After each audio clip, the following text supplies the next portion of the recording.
Doctor Sukalyan সরকার। আসসালামু আলাইকুম। আজকের এই আলোচনার মূল ব্যক্তিত্ব আমাদের শ্রদ্ধেয় শিক্ষক doctor K M Alauddin sir. আজকের এই ছোট্ট একটা সূত্র উনি অত্যন্ত জ্ঞানগর্ভভাবে আমাদের মাঝে উপস্থাপন করছেন। আর তার সাথে আমাদের সুবক্তা, আমার খুব প্রিয় ব্যক্তিত্ব ডক্টর মার্শাল ভাই, উনিও খুব সুন্দরভাবে আলোচনা করেছেন। এরপরে আলোচনা খুব বেশি থাকে না, তারপরেও একটু আলোচনা করার দরকার। সেটা হচ্ছে যে বৃহৎ মাত্রা এবং ক্ষুদ্র মাত্রা নিয়ে আমাদের বিরোধ চিরস্তরিত এবং এটা চলতেই থাকবে। এটা শুধু বুঝের ব্যাপার না, অভিজ্ঞতার ব্যাপারও। যারা অভিজ্ঞতায় একবার এটা পেয়েছেন তিনি সরে আসবেন, আর যিনি অভিজ্ঞতায় পান নাই তিনি এটা চালাতেই থাকবেন। সেই বিষয়টা হচ্ছে যে আমাদের মূল নীতিটা হচ্ছে আমাদের সদৃশ নীতি। আমাদের ওষুধকে সদৃশ করে প্রয়োগ করতে হবে, কিন্তু এইটাই একমাত্র কথা নয়। ওষুধ সদৃশের সাথে সাথে আমাদের ক্ষুদ্র মাত্রা প্রয়োগ করতে হবে। বিশেষ করে ক্ষুদ্র মাত্রাটা আমরা যেভাবে করে থাকি, যেমন আমরা গত ক্লাসেও এর বিষয়টা খুব ক্লিয়ার করছিলাম যে আমরা একটা 4 আউন্স বোতলে একটা পিল দিলাম, পিল দিয়ে এখান থেকে সরাসরি 10টা ঝাঁকি দিয়ে সরাসরি আমরা 2 চিপি ওষুধ খাওয়াই দিচ্ছি। এটাকে অনেকেই মনে করছে এটা এটা ক্ষুদ্র হয়ে গেছে।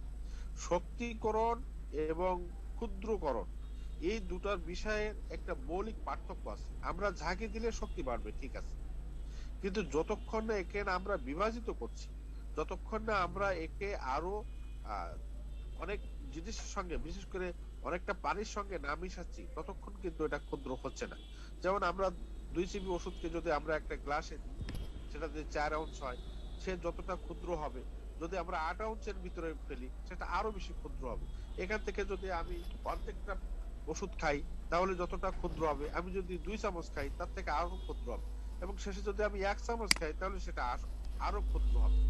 এই যে বিষয়টা, যে আমরা অনেক সময় মানতেও চাই না, আমরা শুনতেও চাই না, কিন্তু এই মানা এবং শোনার মধ্যে যে আমাদের রোগীর কল্যাণ নিহিত, এই বিষয়টা আমরা অনুধাবন করতে চাই না যতক্ষণ না আমাদের ওষুধটা সঠিক হয়। ওষুধ যত সুনির্বাচিত হবে, বৃহৎ মাত্রা দিলে তার ক্ষতিকর বিষয়টা তত অধিক হবে। এটা আমরা বারবার আমাদের অভিজ্ঞতায় এবং আমাদের পূর্বসূরি গুরুজনদের কাছ থেকে আমরা শুনেছি, এবং আমাদের ব্যক্তিগত অভিজ্ঞতা এটা বারবার আমাদের সামনে এসে হাজির হয়েছে। সুতরাং ওষুধ যত বৃহৎ হবে, ওষুধ যত সুনির্বাচিত হবে, অর্থাৎ যত সদৃশ হবে, বৃহৎ মাত্রা দিলে তার ক্ষতিটা তত বেশি হবে।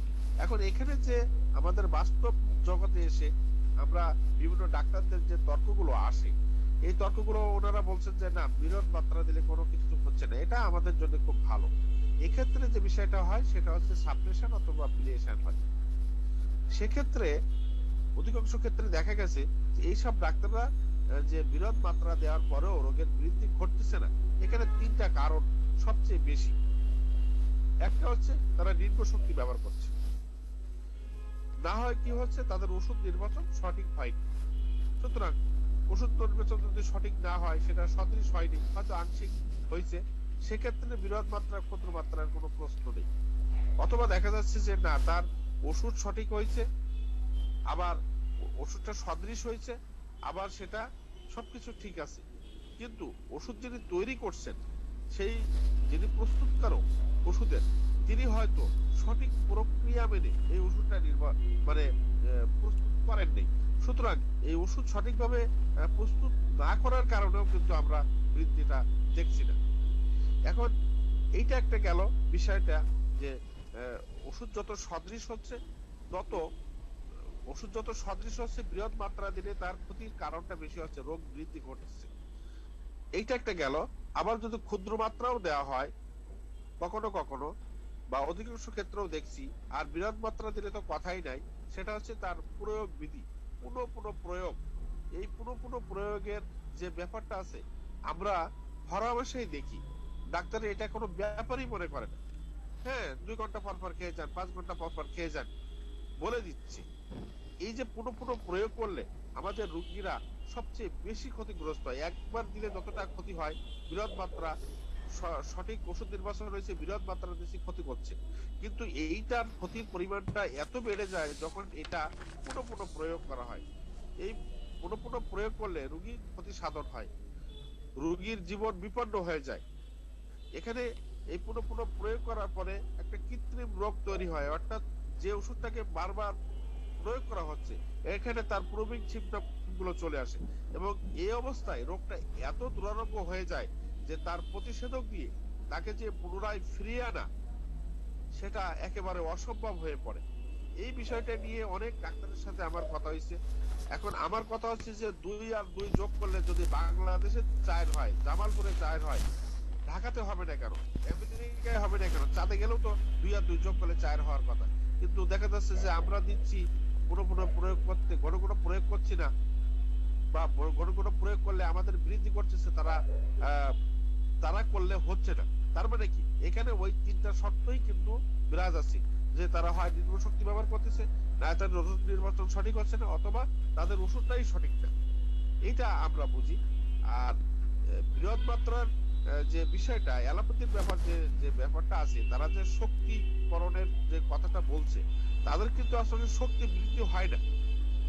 2টা কারণে, একটা হচ্ছে শক্তি বৃদ্ধি হতে গেলে তাকে তরলে আসতে হয়, এখন তরলে এবং ঝাঁকিতে শক্তি বৃদ্ধি করতে হয়, তারা এই 2টাতে আসে না, তাদের মিক্সার হয়।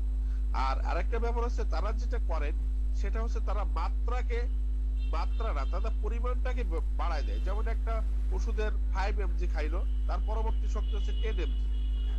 এই যে তাদের পরিমাণগত বাড়তেছে, নট শক্তি বাড়তেছে, এটা আমি মনে করি না যে তাদের শক্তি বাড়তেছে, তারা পরিমাণ বাড়ায় রোগটাকে সাপ্রেশন করে দেয়। এই যে একটা বাস্তব অবস্থা, এই বাস্তব অবস্থাগুলো আমাদেরকে জানতে হবে এবং আমাদের ওষুধকে ক্ষুদ্র করে দিতে হবে, এর কোনো বিকল্প নেই। হ্যানিম্যান করেছেন, তখন তার অভিজ্ঞতা ছিল, পরবর্তীতে তিনি যে সংশোধন করে দিয়ে গেলেন, এই বিষয়টা আমরা মানতে রাজি নেই অনেকেই। কিন্তু যারা মানছেন না তাদের ওই ঘাটতিগুলো আছে, আর যারা মানছেন তারা অবশ্যই তাদের ব্যক্তিগত জীবনের চিকিৎসার ক্ষেত্রে মাত্রা বৃহৎ হওয়ার সাথে সাথে তার যে একটা প্রতিক্রিয়া তৈরি হচ্ছে, উনি একজন ডাক্তার হিসাবে, একজন চিকিৎসক হিসাবে অবশ্যই উনি এটা অনুধাবন করছেন, এবং ওনার বুদ্ধি এবং জ্ঞান থাকলে উনি সেখান থেকে ফিরে আসছেন। তো আসুন আমরা ওষুধ সদৃশের সাথে সাথে আমরা ক্ষুদ্র মাত্রা ব্যবহার করি, এবং হোমিওপ্যাথির কল্যাণকে মানব কল্যাণে ব্যবহার করে আমরা অসহায় বা পীড়িত নিপীড়িত মানুষদেরকে আমরা সুস্থ করে তুলি, এবং আমরা হোমিওপ্যাথিকে আরো এক ধাপ এগিয়ে নিই। সকলকে ধন্যবাদ। আসসালামু আলাইকুম। ধন্যবাদ ডক্টর সুকলন সরকার। তো আপনার সুন্দর আলোচনার জন্য আমরা মুগ্ধ। এবার আলোচনা করবেন ডাক্তার দিলীপ কুমার দাস, সিলেট। ধন্যবাদ সঞ্চালক মহোদয়কে। মিলি ফিমেল অনলাইন ফোরাম কর্তৃক আয়োজিত আজকের আলোচনার সম্মানিত পরিচালক সঞ্চালক মহোদয় ডক্টর জনাব কে এম আলাউদ্দিন এবং বিজ্ঞ আলোচক মন্ডলী, চিকিৎসক মন্ডলী, সবাইকে শ্রদ্ধা এবং শুভেচ্ছা জানাচ্ছি। আজকের আলোচ্য বিষয় অর্গানন অনুচ্ছেদ 286। আমরা জানি হোমিওপ্যাথিক চিকিৎসা বিধানে চিকিৎসা করতে হলে কয়েকটি শর্ত অবশ্যই আমাদেরকে আগে জানতে হয় এবং মানতে হয়। প্রথমত সদৃশ্য ও শক্তিকৃত ঔষধ, দ্বিতীয়ত একই সময়ে রোগী ক্ষেত্রে সুপরীক্ষিত একটি মাত্র ঔষধ প্রয়োগ, তৃতীয়ত সূক্ষ্ম মাত্রায় ঔষধ প্রয়োগ, এবং চতুর্থ। কিন্তু আজকের আলোচ্য বিষয় হচ্ছে অর্গানন অনুচ্ছেদ 276 এর আলোকে। তার বিষয়বস্তু হচ্ছে সদৃশ্য বিধান ঠিক থাকা সত্ত্বেও ঔষধ উচ্চ শক্তিতে প্রয়োগ হলেও মাত্রা বড় হলে প্রতিটি মাত্রায় রোগীর ক্ষতি সাধন করে। এখন প্রশ্ন হতে পারে বড় মাত্রা বলতে আমরা কি বুঝি?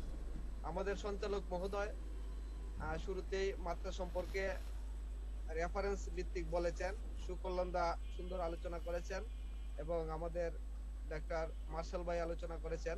তো আমি যতটুকু বুঝি, বড় মাত্রা বলতে আমাদের যে বিগত আলোচনায় আমরা মাত্রা সম্পর্কে আলোচনা করেছি।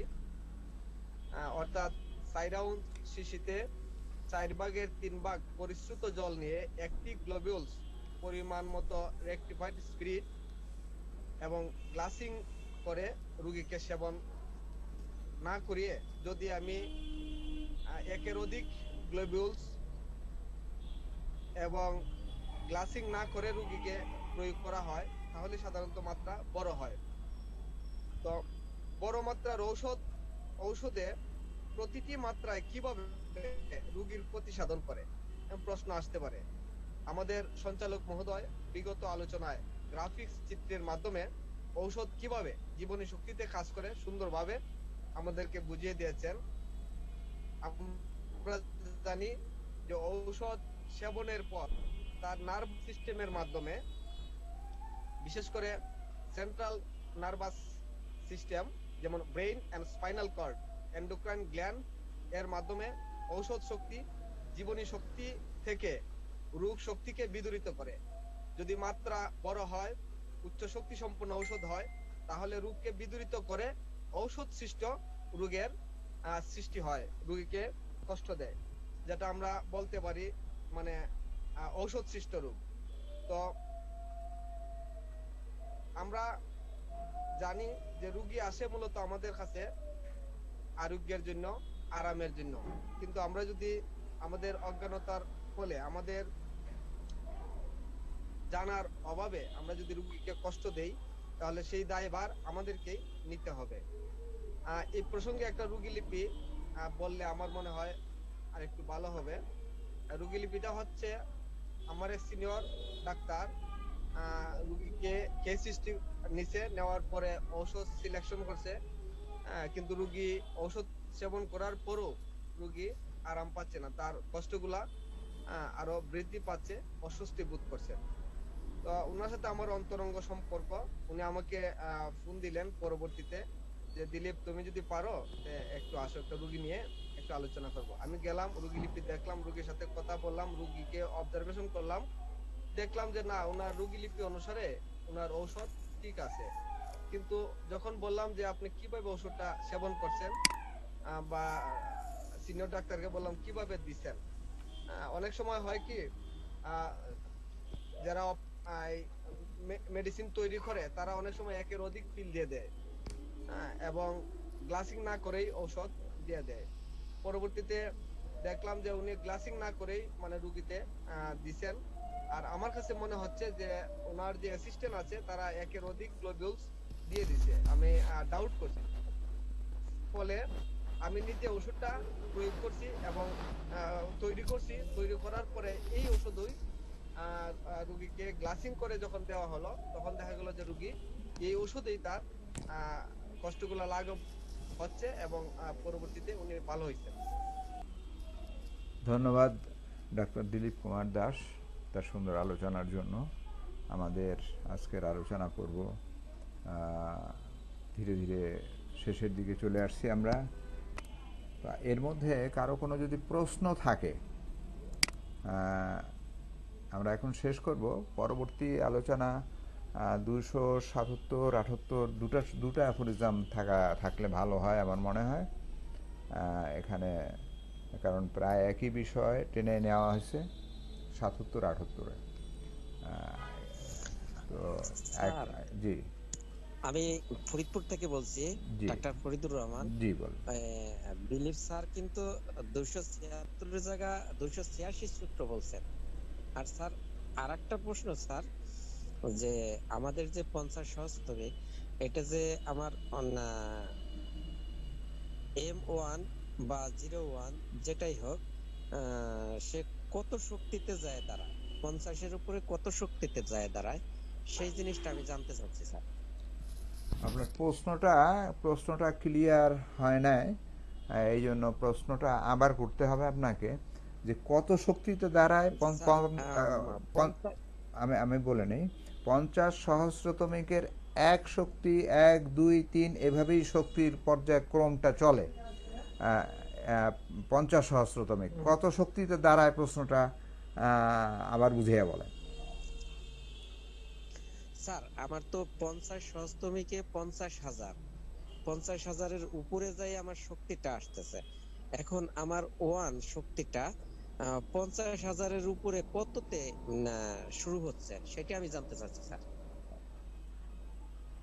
50,000 ব্যাপারটা প্রিপারেশনটা আপনি বোধহয় প্রিপারেশনের সময় ছিলেন কিনা আমি জানি না।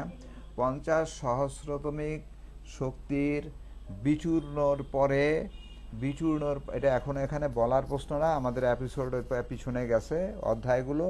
50,000 না, 50,000 নাম হয়েছে এই জন্য যে একটা শক্তির থেকে আরেকটা শক্তির ডিফারেন্স হলো 50,000, ক্রম ক্ষুদ্র হয়, মানে 50,000 ভাগের 1 ভাগ ক্ষুদ্র হয়ে যায় এক ক্রম থেকে।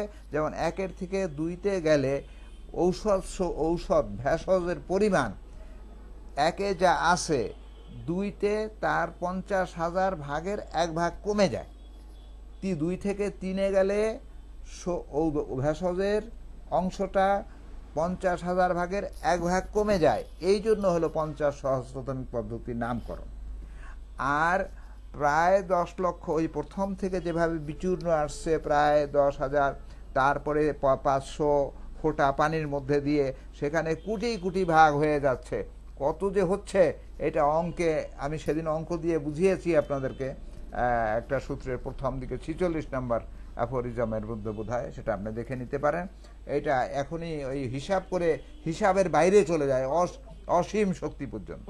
জি, আমার এক ছাত্রের একটা প্রশ্ন আসছে, জি, যেটা আপনার কাছ থেকে উনি শুনতে চান।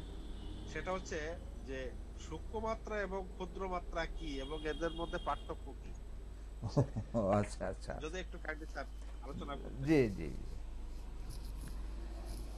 সূক্ষ্ম শব্দটা একটা ভিন্ন শব্দ, ক্ষুদ্র শব্দটা একটা ভিন্ন কথা।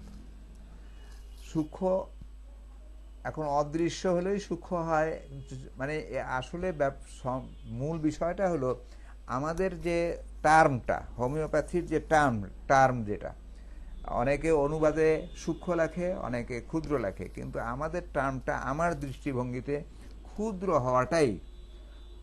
হওয়াটাই শ্রেয়। সূক্ষ্মর কোনো অস্তিত্ব নাই, সূক্ষ্ম অদৃশ্য। সূক্ষ্ম বলতে ভিন্ন কিছু বুঝাতে পারে, কিন্তু আমাদের যে হোমিওপ্যাথিক টার্মটা এখানে আমরা যা নিয়ে ডিল করতেছি সেটা হলো ক্ষুদ্র, কারণ আমরা একটা অবস্থার থেকে আরেকটা অবস্থায় ক্ষুদ্রতার দিকে যাচ্ছি। আর জীবনী শক্তিকে ক্ষুদ্র যদি বলে তাহলে সে সূক্ষ্ম বলে, সেখানে ক্ষুদ্র বলা যাবে না, সেখানে সূক্ষ্ম বলতে হবে। আত্মা সূক্ষ্ম, মানে যা অদৃশ্য, মানে আমাদের ধারণার বাইরে। এই সব জিনিস বুঝাবার জন্য সম্ভবত ভিন্ন ব্যাখ্যাও থাকতে পারে, আমি ফাইনাল না, যে সূক্ষ্ম ভিন্ন একটা অবস্থা মিন করে। আর ক্ষুদ্র হোমিওপ্যাথিতে যে শব্দটা আমরা ব্যবহার করতে চাই, যে যত জায়গায় দেখেছি আমি অনেক অনুবাদে সূক্ষ্ম লিখেছে, সূক্ষ্ম লেখাটা ঠিক হয়নি বলে আমি মনে করি, সেখানে ক্ষুদ্র হওয়াটা শ্রেয়। জি, আপনাদের কারো কোনো মত থাকলে প্রকাশ করতে পারেন।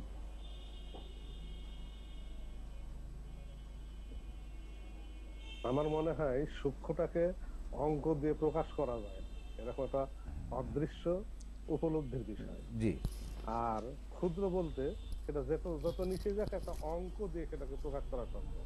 জি জি, এটা একটা বোধহয় ধারণা আমরা নিতে পারি, আমার মনে হয়। হ্যাঁ, এটাও গ্রহণযোগ্য, এটাই গ্রহণযোগ্য কথা।